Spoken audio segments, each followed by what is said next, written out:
If you bring those two things to every training session and every game with a real empathy and understanding for the stage of development that the young players are at, I think what you'll create is a really positive environment. And so that first experience of foundation phase playing and coaching is a memorable one.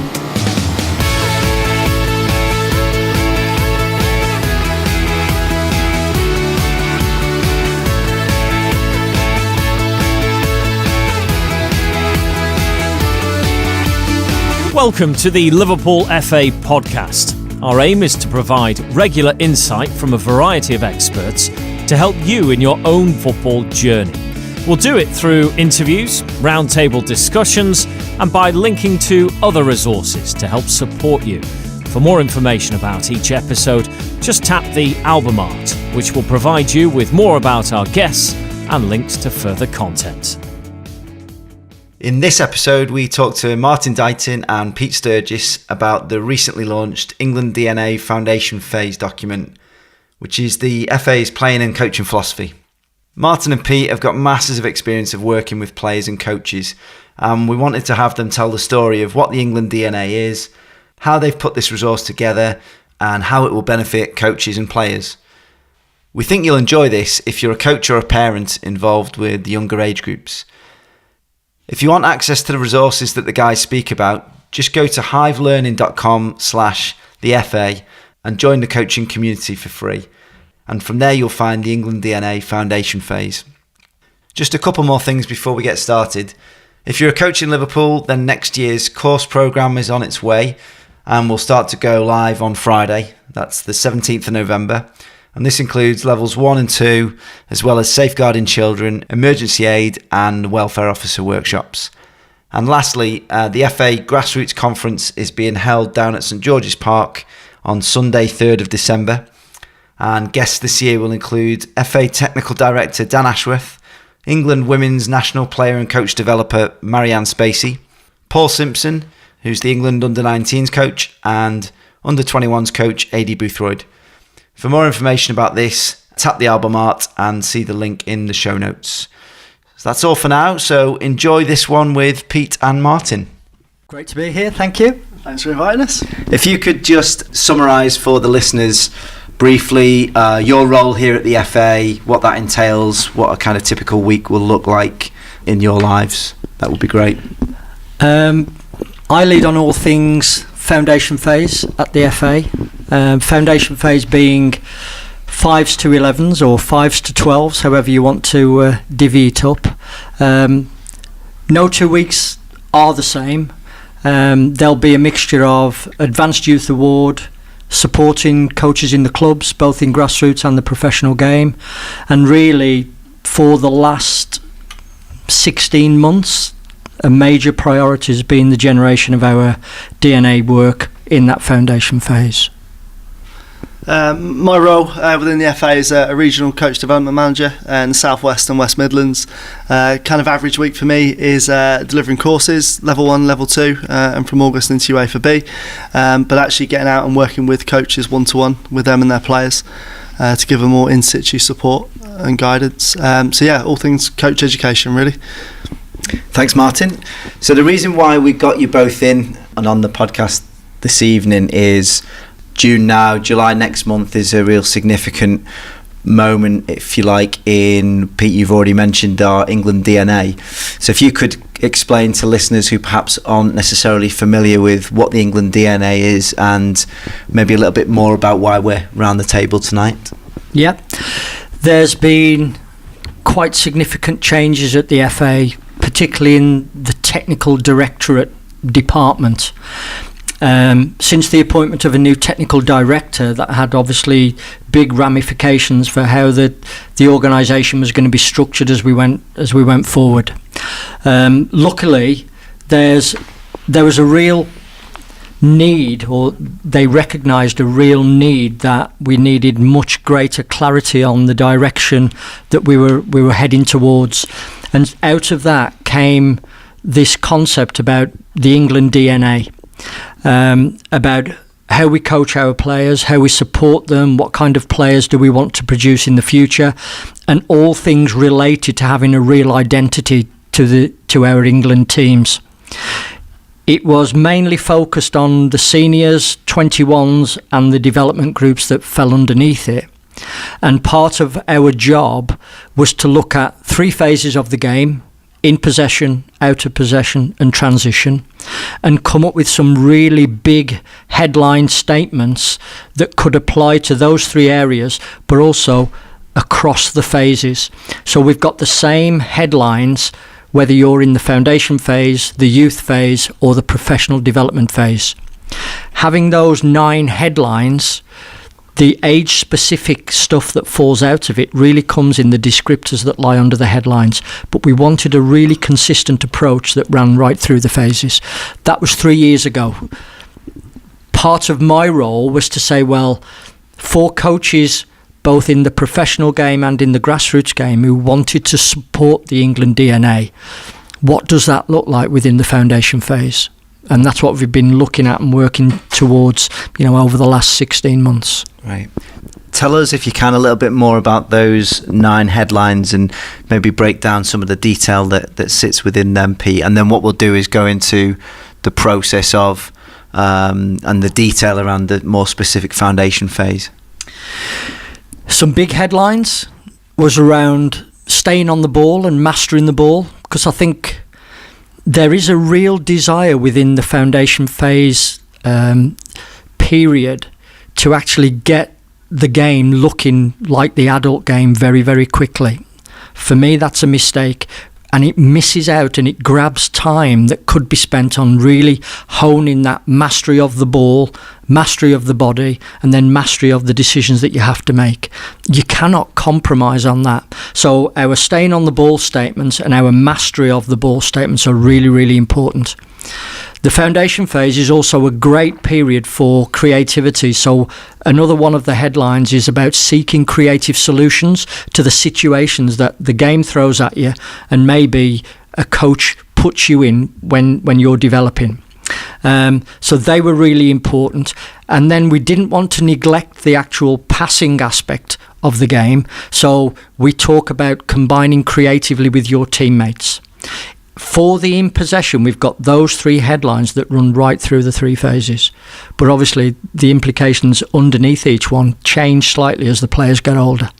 We've got the same in the out of possession stuff about really enjoying and being an enthusiastic defender and really wanting to get real pleasure out of getting the ball back.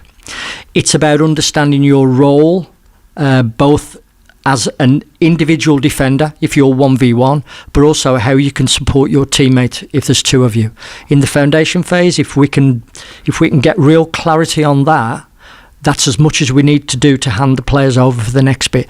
We don't have to talk about back 4s. We don't have to talk about all the intricacies that we think that they might need. Let's hone in on that first defender's job and make that really, really safe and secure, and help them develop a mastery of that 1v1.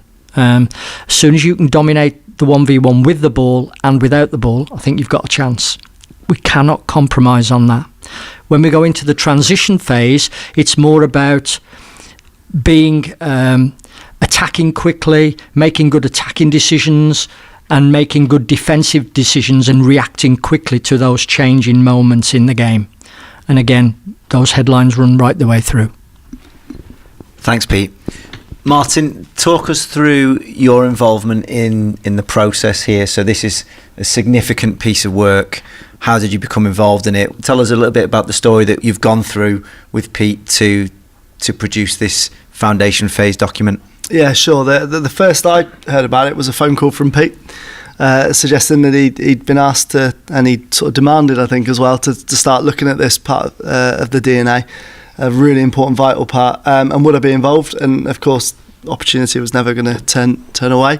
There's a small group of us working on it, who all have big experience in the foundation phase, but also a real enthusiasm for that part of the game, whether it's in the grassroots or the professional setting, but a real love of working with children at that age.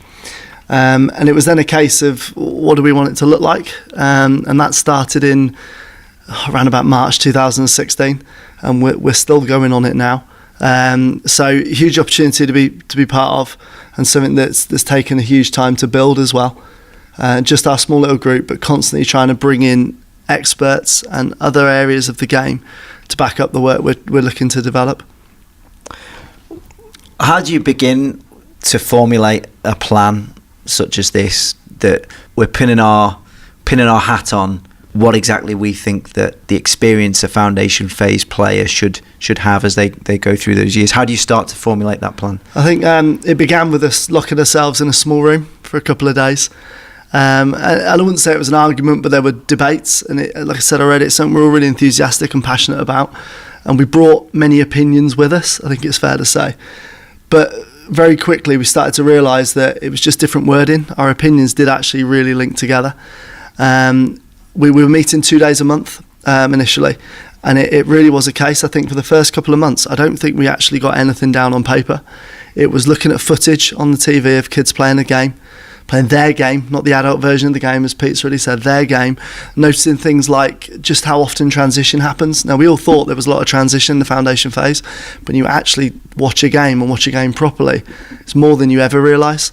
So it was just really starting to formulate what we already believed, but then to start to blend together a little bit as well. And it really was a good few months into the project before we actually said, right, we're starting to build some key messages now, some things that we can hang our hat on. And as a governing body of football in this country, it's something we should have. For us to say, this is what the experience for a foundation phase child should be like, because it's the most important one they'll have. It's for many, their first feeling of what football's like, and if we get it wrong, we've lost them. So it's so important we do get it right. And when we all started to collectively get that opinion together, it started to flourish into quite a bit. Along the way, we've consulted with many people, experts from universities, but most importantly, coaches. So back in my part of the world, down in Dorset, I've had a little group of coaches that I've been taking stuff back and sharing with, and they've been giving me feedback. They've been going and using things with their players and giving feedback on that. But we also took it around the country as well, and over 300 coaches who all are involved in the foundation phase replied to a questionnaire looking at some of the things they were doing and what they need help with, and that all those bits and pieces went into a pot that gradually helped us to build the tool, the resource we're trying to build for coaches, and we're getting close to it going live as well. Pete, Martin's mentioned there about the consultation and the experts that you've got in. So he's already mentioned the 300 grassroots coaches that are out there that have fed back into this. How did you go about formulating the team that you wanted involved with this, and what was the makeup of that team, and how important was that critical process? It's invaluable, really. If I take the way that the group was made up first of all, and then I'll come on to the benefits of the consultation. We've got very experienced members from our coach education team here, from our skills programme, and one of our FAYCDs who obviously supports the professional game. And the idea was that we wanted to represent the current landscape at foundation phase. So having members of the team who are active deliverers and supporters of grassroots in situ via our new level 1 and level 2 courses was absolutely crucial.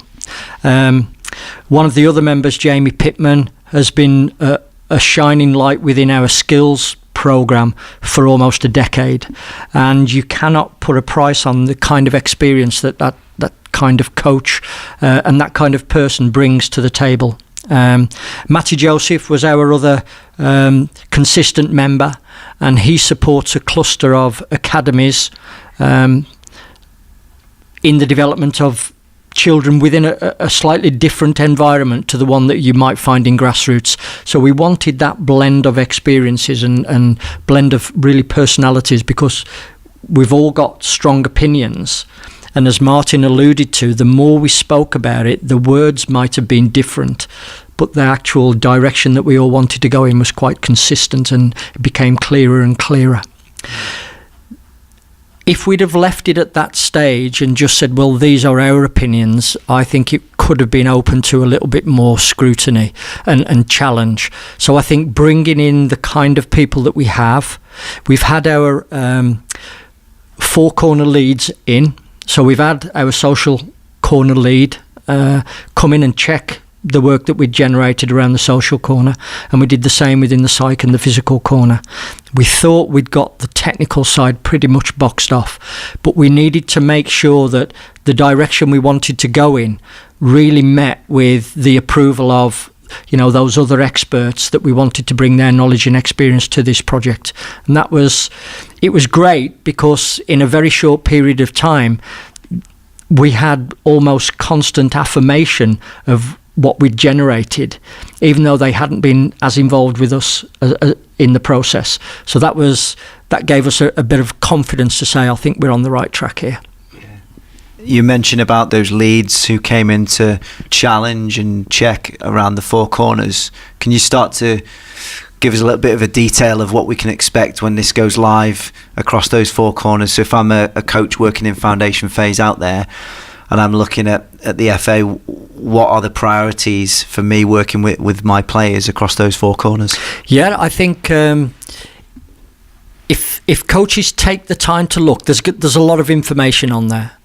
And I think one of the challenges will be how people navigate their way through, looking either quite randomly for information and just scanning through it, or actually really trying to hone in on certain kinds of information. If they want that four corner detail, we've actually developed a series of hexagons in each of the four corners.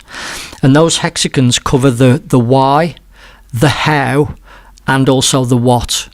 And I think if we'd have just concentrated on the what, we give coaches what they might need, but there would never have been that underpinning and that deeper knowledge around those areas unless we'd have asked them to engage with the why and the how as well. So you'll find in all four corners, for the way that we've split the foundation phase, which is into two distinct age groups, we've got under 5s to 8s and then 9s to 12s.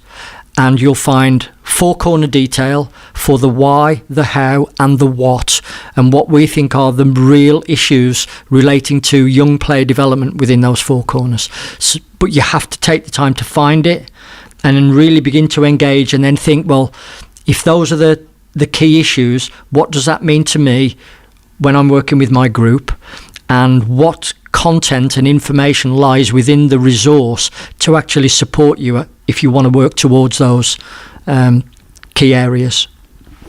Martin, Pete, this has been a 16-month specific programme of work that you, Pete, and the team have been working on now. One of the things Pete said before was there's certain details that you couldn't compromise on when you were pulling this together.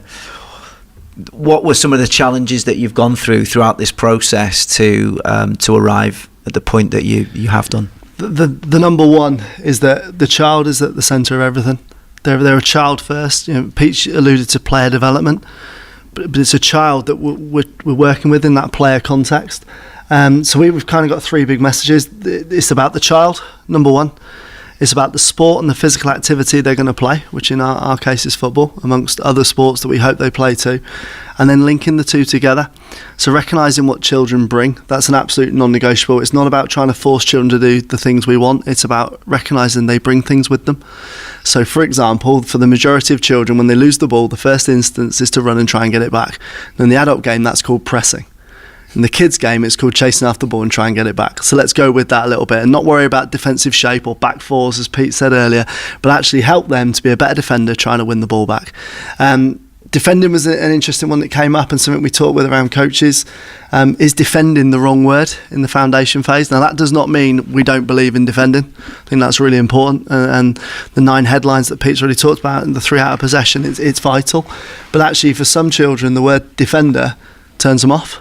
So would the better words be first attacker, counter-attacker, something like that? Is there a better way? Now, this again is for the coaches out there that work with their players to know what's best, and also recognise there'll be some children out there that absolutely love defending, and they're less bothered about scoring goals, they're more worried about stopping them. So there's recognising things like that. Other things we looked at, so Pete talked earlier about one of the headlines being around staying on the ball. Some of the research we found with coaches was that they do lots of staying on the ball activities, but for some it was staying on the ball with no opposition.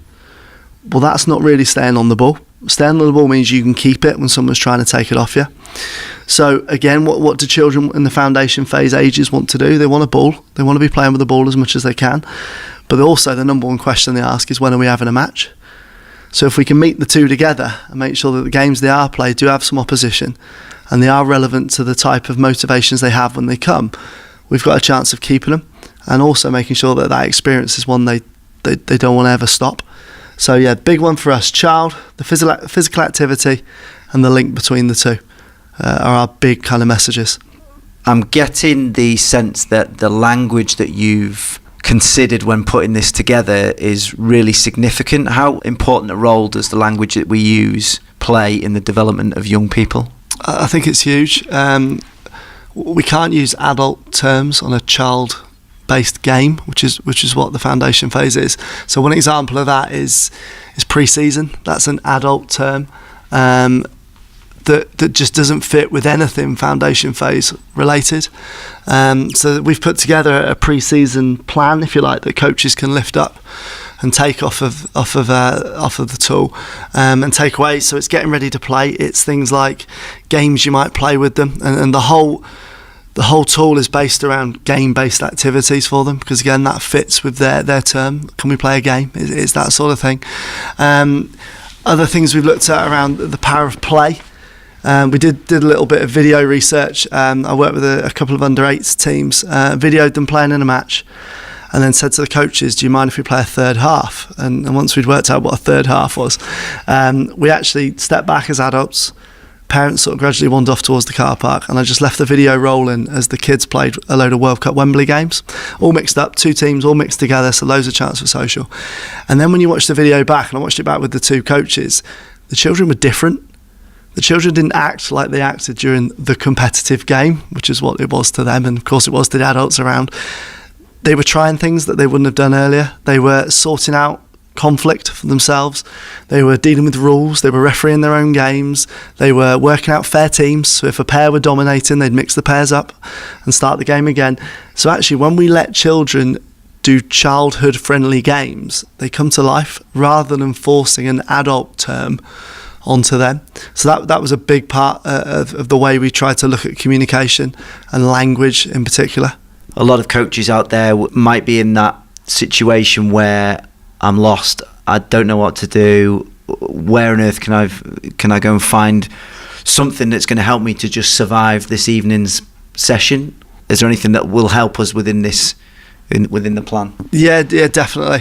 So in the three areas that the tool's broken into, the why, the how, and the what, the what is a huge part. So what to coach, essentially. So if you're in that position where you're rushing from work to your training session and you need something quickly, there'll be things for you. There's over 100 practices on there already, and more will be added. But actually they're based around so many different areas of the game. So for example, there's futsal stuff. So if it's a winter's night and you've been clever and you managed to work at a sports hall, you can go and do some futsal, because futsal's a huge part of this project. Futsal has massive benefits for the children and their development, and not just technically as well, but in a wider sense too. There are defending practices, as we've talked about earlier. Defending's part of it. It may not be the main priority, but it's still a part of it. There are little me and my ball games. There are me and a mate in a ball games. There's a complete variety of things that they can pick up and play. But the key is, and again, language links back, it's games. That body language of the child when you say we're going to do a drill, compared to that body language of a child when you say we're going to play a game. And play is the key word. Play is something you choose to do, and children choose to play football. So we need to make sure we back up that play idea. So yeah, huge range of practices and games to take away. There's medium-term plans. So if you really wanted to structure something over 6 weeks, for example, there's 6 weeks of development ready for you. They're in that age where actually we need to be proactive around what they're learning, not reactive. So they didn't play well on Sunday. That's a kid's life. I'm not my best at work every day, unfortunately. There's a variety of challenges in there. So it's a big difficulty for us, especially in grassroots, is around managing the difference in the children. Some that are flying ahead, some that are coming for their first time. So there's challenges in there, little try-tos, little have a go ats, little bits of paper you can give the children to go and have a go at whilst you're playing in games and at training too. A huge variety of stuff. We've got things around going back to language. We've interviewed children and we've got the clips that are all built into this resource. One was fantastic. We did a filming day in Hereford with loads of local children. In one of the games that we played, there were 2 goalkeepers. One was a goalkeeper. All I ever want to be is a goalkeeper. These are under 9s, I think, from memory. And we had one lad who just went in goal because nobody else wanted to at that point. And both were okay. Both were quite good in goal. We sat them down at the end and interviewed them about what they wanted to do and why they liked to go in goal. One lad was, I want to be a goalkeeper. I want to play for England in goal. Fantastic. And the other lad played a bit of rugby. So the coach had said, would you mind going in goal? Because nobody else was. So in he went. So he had some fantastic handling skills and things like that. But it was great to see the difference. And it's back to our big messages again. The children are all different. Treat each child as an individual, and you've got a chance of making them better, but also making sure they love it. We've also looked at parents and their thoughts. We asked parents, what do you like in a coach? And the big resounding message that kept coming back, I like a coach who helps my child, who understands my child. And who can blame a parent for being selfish about their own child? Of course, that's what they want. That's everything. But if they can see the coach is trying to do that as well, then there's a buy-in. And I think from my experience, those coaches that have had really good experience with parents, it is because of that. The parents recognise they're trying to do the best thing for their child. So there's examples in there as well. We've asked children, what do you like in your coach? What makes a good coach? And the resounding word that comes back is fun. They care about me. I like them. They're nice. They're friendly. It's all that sort of thing. So there's tons of stuff built into the resource that coaches can access around that. And to be honest, I dare them to go and ask their children what they think of them. It might be a nice thing, or it might be quite a shock that could be really good for the coaches' development to support their players even better. Pete, I'll bring you in here. Most people will know you from being a real, I would say, revolutionary when it comes to coach education in this country and the way that we look at working with the young developing player. How does what you, Martin, and the team have put together with this foundation phase plan, how does that link with the wider messages that are coming through our coach education courses? I'm thinking, because I'm trying to find the right words. We've just gone through a course review with our level 1 and level 2. And for whatever reason, the new level 1 and the new level 2 courses were developed independently to our DNA work.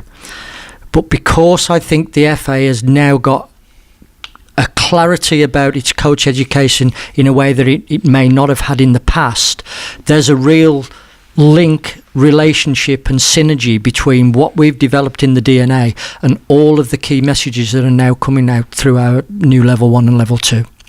And a lot of it is in relation to the relationship that the child has with the sport and the activity and the game of football that we actually present them with and they want to engage with. If that relationship is not a positive one in those early formative years, quite rightly, the child will vote with their feet and think, I'll go and do something else because I'm getting a lot more pleasure out of it.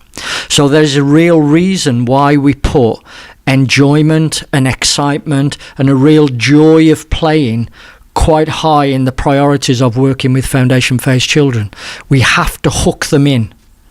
And they might come with that natural desire to want to play football, but we can either celebrate it or we can dampen it. We can actually put that light out. And there's no way that we can do that. And our DNA guidelines and advice, and it's not prescriptive, you don't have to adopt this, but if you do, you'll be working in a way that we really think fits with the child. There'll be many coaches out there who maybe just want some help with either how to influence the parents or how do I just design my practices or my match day to hook these children in. What is this piece of work going to do for those coaches out there? it's a really rich resource, but there's a danger in that. We've got over 100 practical activities that will form part of this resource. So if people just want to come and look for a session because they're a volunteer, they're pushed for time, they haven't got the real time to plan and reflect and then refine their planning. If they just want something in line with the DNA that they can do with their young players, it's on there. I've actually recorded the introduction to the DNA today, and the actual phrase I used was, if we really do want to effect change that is sustainable and permanent, then we've got to understand the issues related to foundation phase development in a way that we've never understood them before. And that's why in our DNA hexagons, we're asking the coaches, the adults, the volunteers, the parents to engage with the how and the why, as well as just the 100 sessions. And I think if they do that and get a real feel for what's happening with these young people who are in front of them, their ability to coach them, develop them, and give them a really positive experience is just going to go through the roof. Martin, you're obviously somebody with a massive experience working with this age group, not only directly as a coach, but also as a developer and educator of coaches. What are some of the common frustrations or problems that you find that coaches struggle with when working with foundation phase players, and how will the resources be able to help them overcome? I think there's probably two main ones. One isn't deliberate in any form, but it's around patience and recognising that the children are children, that they're not mini adults, and a desire, as Pete looked at earlier, a desire to get them playing an older, more adult game as early as possible. We need to recognise how important childhood is. Childhood is the bit where you form your ideas and your loves and your enthusiasm for later in life. Football has to do that. So actually take your time with them. There isn't a rush. You know, if they're an 8-year-old, there's 10 years till it gets serious. They've got time, and that's probably the best bit about being a coach in the foundation phase. There isn't a rush. There is time to wait for them to develop, and the resource will really help that. Pete's already alluded to the why, the how, and the what. The why is huge. The why is absolutely massive. It is backed up by child development research that tells us what children are ready for, both physically, both socially and psychologically. And when you understand that, you can then worry about the technical side. Because if you don't get those three bits right, the technical side doesn't happen, because for one, they don't come back, or two, their body and their brain is not in a place where they're ready to learn the technical side of the game. So I suppose one big thing is patience. Take your time with the foundation phase player or child. There isn't a rush. Don't get frustrated when things go wrong. They're learning, and that's what happens. The other bit is around parents. I think that's a big challenge for coaches. In my experience, it's normally because the parents care, and that's a positive. It's just sometimes maybe not directed in the most appropriate way for the coach and what they're trying to do. So something we've built into the resource is actually some guidance. Some guidance for parents, but also some guidance for the coach. So for example, a lot of coaches do sort of parent meetings at the start of the season. We've put together a little presentation that they could quite happily share with their parents, explaining the sort of things you'll see from the coach this season, but most importantly, the reasons why they're doing that, to meet the needs of their own child. That's the reason a coach is doing it, to meet the needs of various children in their group, to help them. So they're probably the two biggest I get from coaches when I'm out working with them. But the biggest is patience, and we'll try and help support with parents as well. Sounds like a fascinating and I'm sure really useful resource that the coaches out there will be able to take advantage of. Pete, is there anything else that the coaches can expect that they might be able to use to buy in and play their part in this England DNA Foundation phase plan? I think part of the role that they can play is to really begin to understand the developing child in the way that we need them to, in order to accelerate their development in all areas, not just football. Childhood is such a magical time that if we don't embrace it and use that magical period for their football development, I think we're missing an absolutely golden opportunity. So if you want to produce greater creative returns, that is possible within the environment that you can create in football, and you can also begin to structure it in such a way that you will get, or you will increase your creative returns from your players. But you've almost got to take the crown off the coach and place it on the head of the young child. Because if you want really independent decision makers, good problem solvers, good game players, it starts with children being given responsibility, ownership, and being empowered to play a part in their own learning. Those are really high-level skills. But if the coaches and the adults who are interested in the foundation phase begin to engage with our DNA resource, I think it will begin to demystify some of those things, and then a greater understanding will develop, and over time they can then begin to support it in a way that they might have only dreamed of. They can support the development of that next generation of England players, because we get them first, and it starts in the foundation phase, and we can confine them and restrict them, or we can set them free, and we can really set them on this path that's going to be really, really exciting. I've got 2 follow-up questions there, Pete. You talk about responsibility, ownership and empowerment. If I'm a foundation phase coach listening in, how might I start to give that, or as you said, put that crown on the child's head? How might that responsibility, ownership and empowerment start to look in my practice? This is a really tricky and complicated one, so it's really easy for me to throw out those phrases and say this is all you have to do. It actually requires a really skillful approach in how you do this. I've had coaches who've communicated with me and said, look Pete, we've tried this empowerment thing and it just doesn't work, or it's absolute chaos. And I think in the early stages, the coach has to decide what they're willing to give ownership and responsibility over. Because if you give too much too soon, the child's not ready for it anyway, so it's likely to backfire. You get your fingers burnt, it looks chaotic, the parents are watching, you're embarrassed, so you never go there again. So what you have to do is do it almost in little baby steps. So it might be things like with a young foundation phase group, and you want to warm them up. So the question might be, who plays bulldog on the playground at school? Right, let's set up a game of bulldog, but you can be in charge. So decide who's going to be the bulldog, decide which end you're going to run from, and then we'll go from there. From that very basic level where you're giving some of the power within the session over to the players, that can grow.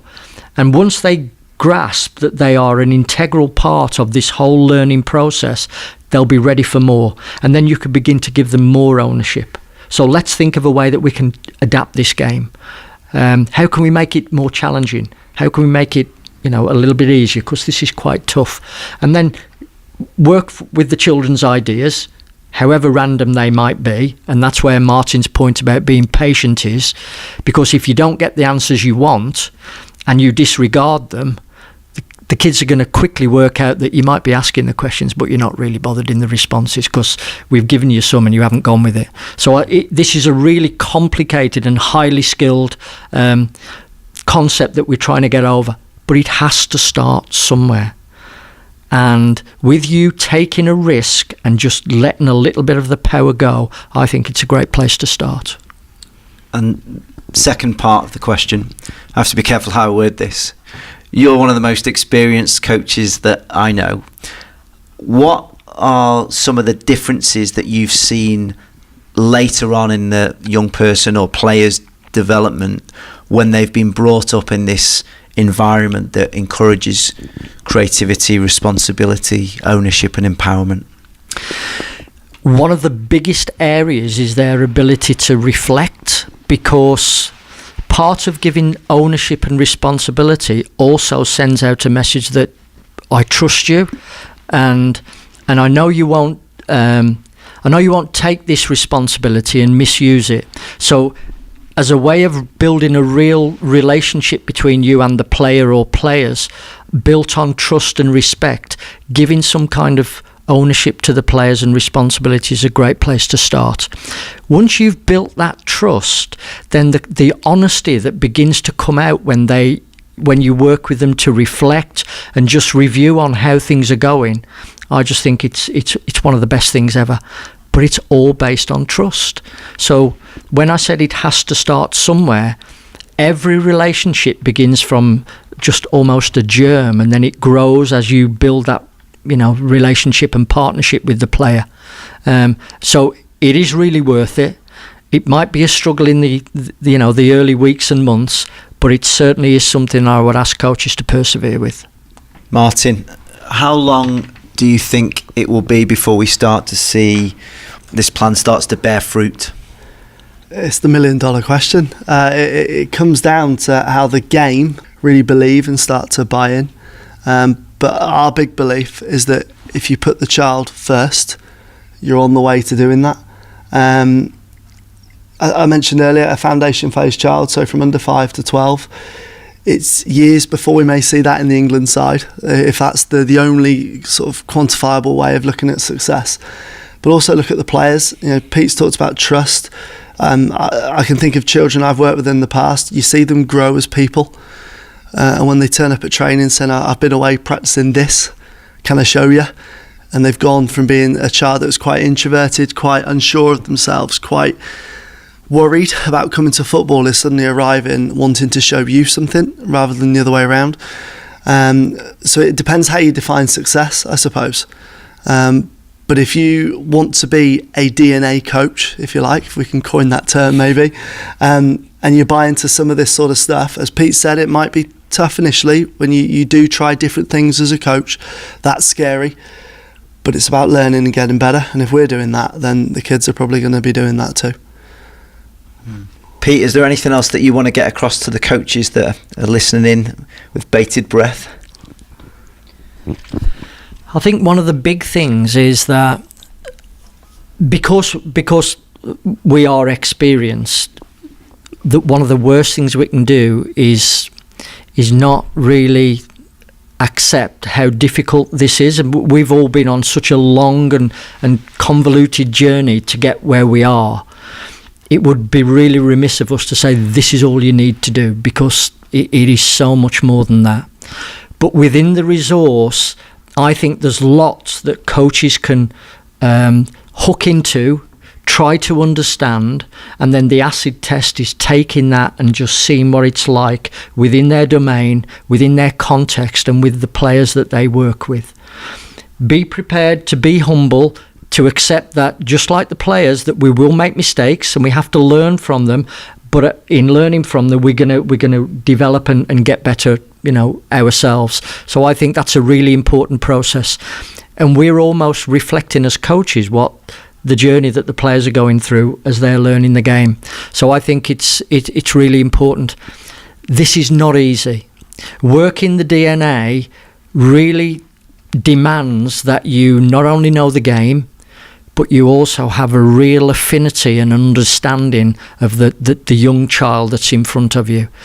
If you can begin, or if you bring those two things to every training session and every game with a real empathy and understanding for the stage of development that the young players are at, I think what you'll create is a really positive environment. And so that first experience of foundation phase playing and coaching is a memorable one. And that's one of our key priorities. It must be memorable, and it must want to get the kids running and knocking down the door for the next session or the next game. Martin? I like to follow up on Pete, what's just said there about knocking down the door for the next one. So what we've talked about is kids that come running from the car. They can't wait to play. They can't wait to be part of your coaching session. They can't wait to find out what you've got for them next, what the next game is. That's the sort of coach we want. The coach who understands the child and what they need. and is not necessarily trying to create footballers, although of course we'd like that, but actually trying to help the children get better in many, many other ways as well. So, for example, in the social corner, we talk about recognising how children start to form relationships. In the psychological corner, how some of the youngest ones at 5 and 6 may still be trying to work out what's fantasy and what's reality. And when you start to recognise that as a coach, you can then understand what they need. So sometimes it's frowned upon that I'm gonna do a practice today that's about pirates trying to get through the sea of sharks. Well, that fits absolutely perfectly with a child of 5 and 6 years old, because it fits with their daily life. Recognising that they live in a very short-term world. So as much as winning and losing for us as a coach is a big deal, for a lot of children it's a big deal in the moment, it's life or death at the time. But 2 minutes later their life's moved on and they're thinking about the Xbox when they get home. Hopefully they're actually thinking about going out and playing and having a go at some of the things you've taught them recently. But it's really trying to recognise they are children first, footballers second, and when we do recognise that, we've got a chance of helping them get a little bit better. It's inspiring, and it reminds me of a time when I took our grassroots under-7s team a few seasons ago, dipping my toes into the water of that age group, and I fell into the classic mistake of trying to put football first. It soon backfired, and then when I mentioned SpongeBob SquarePants, everything changed almost instantly. Really inspiring, Pete. Martin, can't thank you enough for this. It's been great. By the time we've recorded this podcast in June, but by the time that this comes out, the full details of our plan for foundation phase in the DNA will be out and live. Where can coaches go who are listening in to find out more and play their part in this? We are on a time scale so that the first phase of the DNA in the foundation phase is released as part of the July edition of the Boot Room. The Boot Room will identify some of the big headlines from our DNA resource and give you a brief snapshot of it within that July edition. But then there'll be a link to Hive where more content and more information and resources will lie. And that will be the format while it has its temporary home within the Boot Room and Hive. That each month there will be some headlines about the DNA in line with the Boot Room's content plan for the year, and then links to more information and details within Hive. So we want the coaches to, if they're not engaged with Hive or they're not logged in or registered with it, to engage with it so that they can access this content and this resource as soon as it's available. So certainly within the next month, the content will be available, because we're now sending it in to be formatted and processed, ready for the launch on Hive and in the Boot Room. Great. And what we'll do is put all the links to all the resources, downloads, hivelearning.com/the-FA, I think is the website. We'll put all those directly into the show notes so that the coaches listening in can just tap directly through to them. I did mention during our chat that it's not prescriptive. It is the FA's opportunity to offer real help, support and guidance to those adults working in the foundation phase. That's the key. And if coaches want to work within the DNA, then what we're saying is, here's a resource that might help you do that. So I think that's important.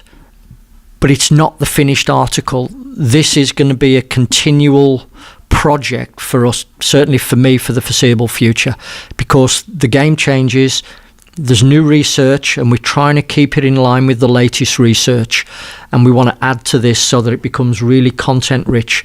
But the real significance of this resource will be coaches who access it, try to understand it, and then really use it to impact upon their delivery with the children. That is the real key and the real magic of this whole thing. Pete Sturgess, Martin Dighton, thank you very much. Thank you. Thanks, Jack. Thanks for listening. If you enjoyed the show, please help spread the word or leave us a review on iTunes. I'd love to hear your thoughts on this episode. You can reach me on Twitter @JackWalton1, and don't forget to follow Liverpool FA at Liverpool_CFA. See you next time.